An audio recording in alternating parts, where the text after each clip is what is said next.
It is possible to be thankful every moment, every day. It takes practice and humility. It takes vision and stability. It takes practice and humility. It takes vision and stability. Hi, and welcome back to Tell Me What Happened, the podcast that features real people talking about true stories from their childhood and how those stories, how those events impacted their lives as an adult. I'm your host, Jay Rehak, and like you, I've had my share of childhood memories.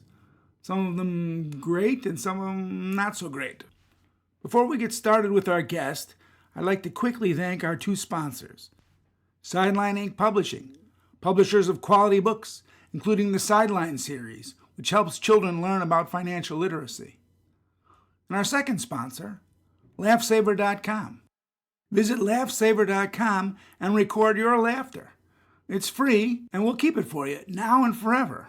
Your children and your grandchildren and your great-grandchildren will appreciate it. That's LaughSaver.com.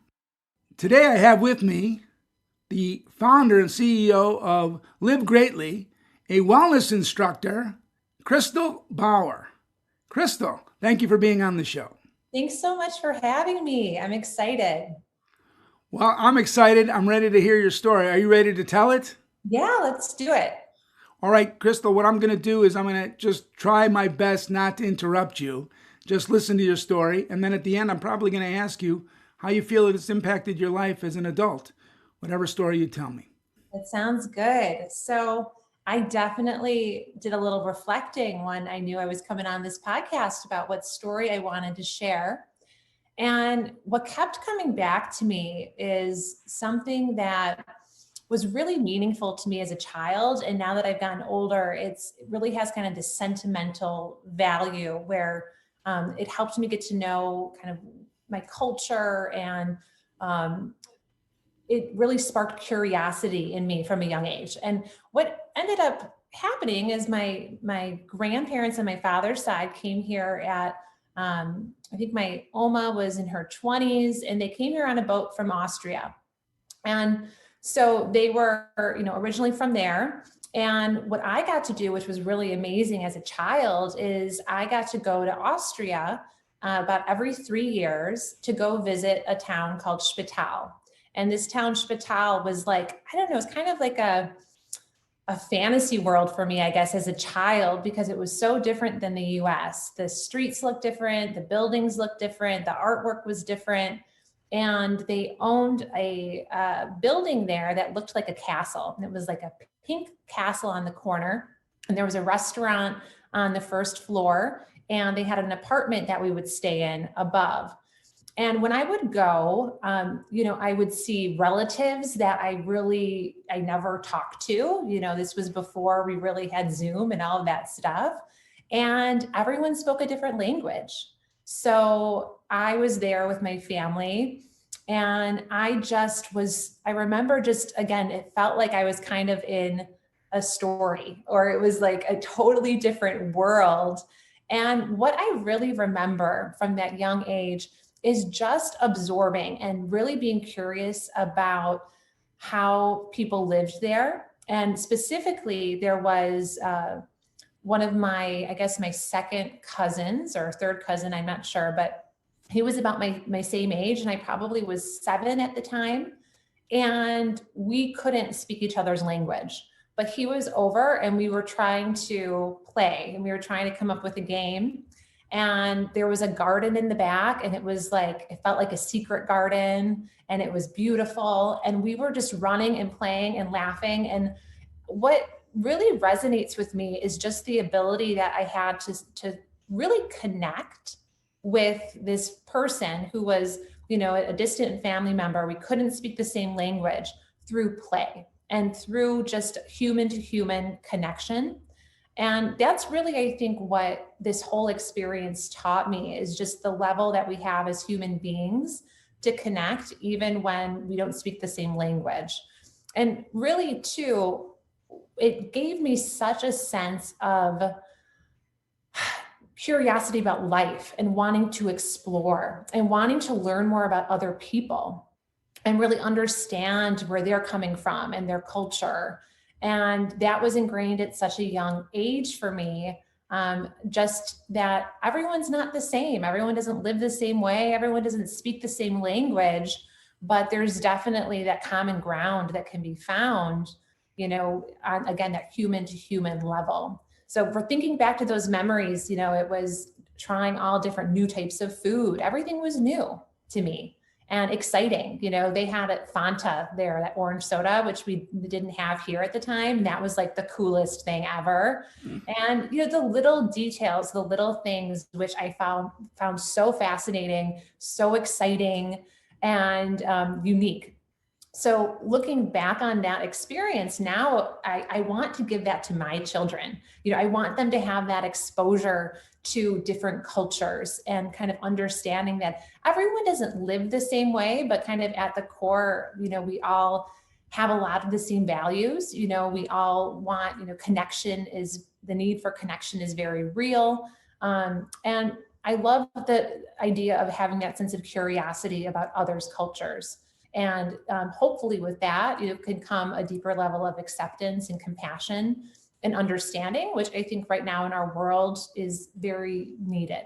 So, I think what I learned from that was, I think it helped me connect with people on that deeper level, or at least a desire to try and connect with people on that deeper level.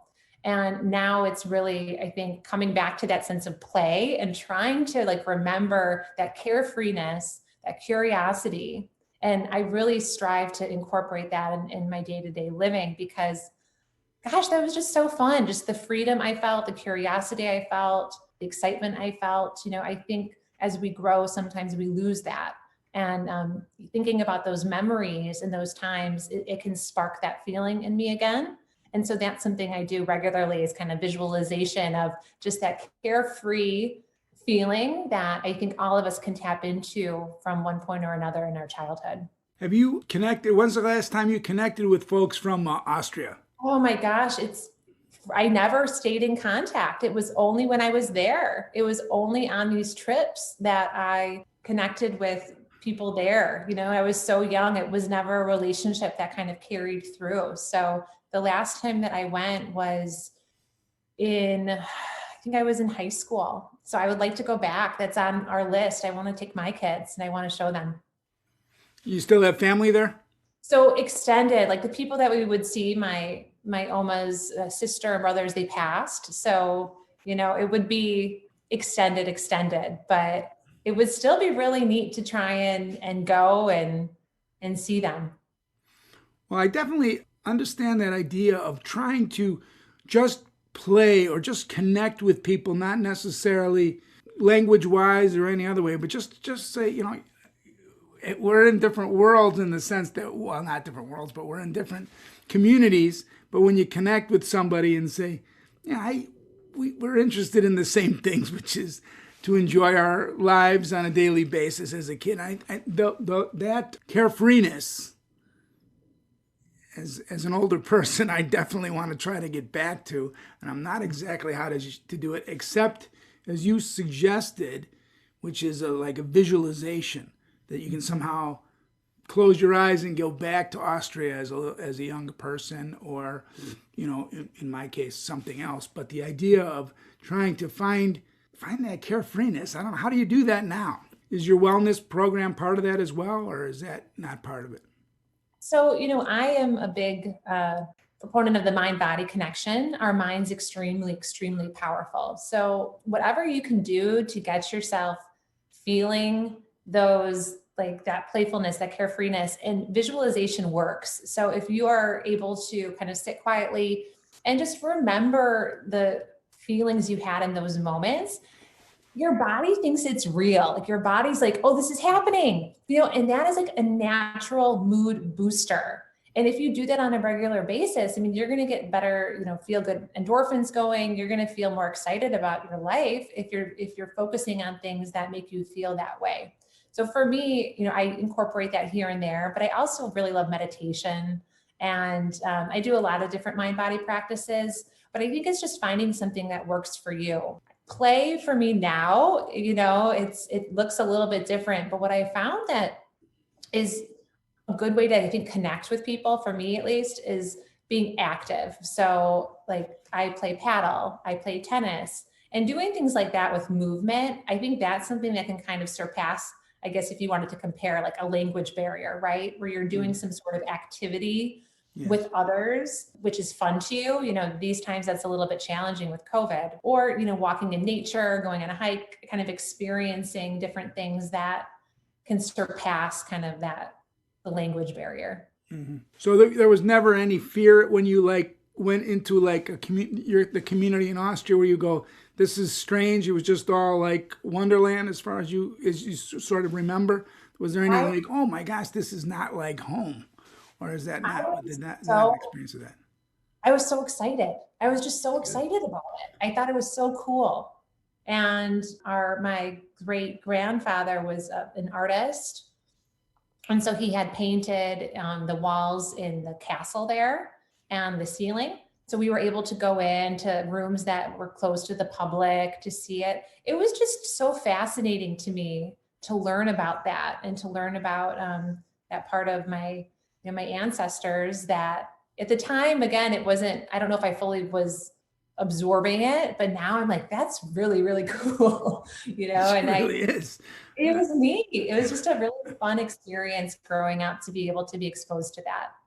All right. And you said you have children of your own, right? So hopefully you'll get back to Austria or someplace else. Now, it doesn't have to be Austria, but someplace where you can sort of blow their imaginations or, open their imaginations up a little bit. I think there is the beauty of travel is that, I would say for sure, is that you feel a sense of, oh, there are other places out there besides, my own community. And to get that larger sense of community, I think is huge for young people. I'm a school teacher, so I'm a big proponent of trying to get people to look beyond their own neighborhoods, whatever that is, whatever that means. Yeah, for sure. I think travel, definitely. I would love to take them there. I think it was just a really interesting experience, and hopefully we'll be able to do that over the next couple of years. Well, I love the idea of visualization. I want to thank you for coming on the show. I'm going to visualize COVID ending.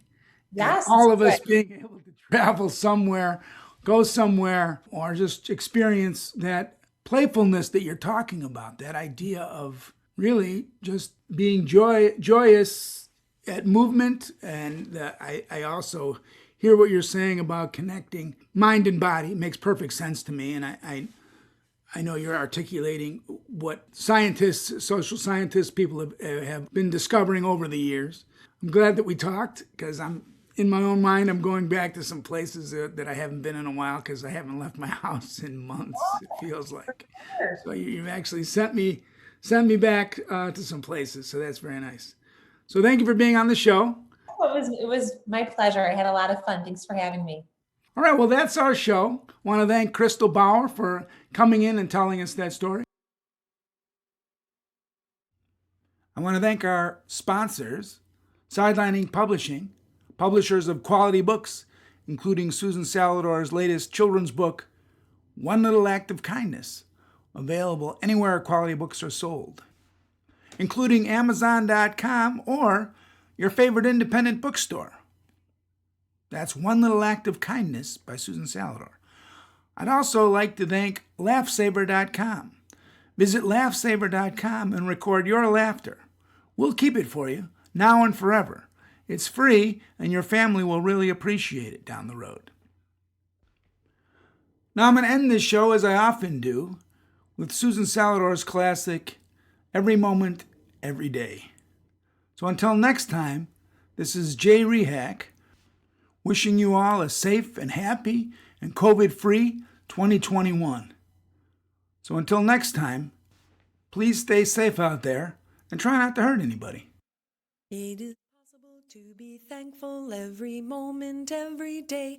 It takes practice and humility. It takes vision and civility. It takes practice and humility. It takes vision and civility. It takes beauty and the wisdom to moment, every day. It takes practice and humility. It takes vision and stability. It takes possible to be thankful every moment, every day. It takes practice and humility. It takes vision and stability. It takes practice and your wisdom to see it everywhere.